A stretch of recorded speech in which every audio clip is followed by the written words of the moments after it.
ఎక్కడైనా పొల్యూషన్ ఉంటే పర్లేదు కానీ సైన్యంలో పొల్యూషన్ ఉంటే ప్రమాదం. పాకిస్తాన్లో జరిగేది ఏంటి, బంగ్లాదేశ్లో జరుగుతుంది ఏంటి, దాని పేరేంటి, బర్మాలో జరిగింది ఏంటి.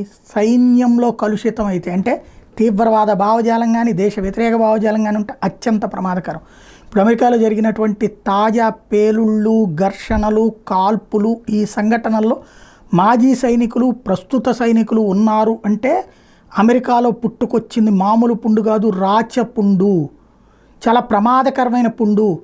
తీవ్రవాదం సైన్యంలోకే ప్రవేశించిందంటే ఆయుధాల శిక్షణ పొందినటువంటి వాళ్ళు ఎలాంటి ఉన్మాదపు చర్యలకైనా దిగజారితే గనక ఎక్కడో ఆఫ్ఘనిస్తాన్లోనో, ఎక్కడో సిరియాలోనో, ఎక్కడో ఇజ్రాయెల్లోనో కాదు, ఇప్పుడు అమెరికాలోనే ఆ పరిస్థితి తలెత్తితే, ఎక్కడో భారత్లో జరిగితే తెగ నవ్వినటువంటి అమెరికా ఇప్పుడు తనని తాను చూసి నవ్వుకుంటుందా, పరిష్కరించుకుంటుందా చూడాలి.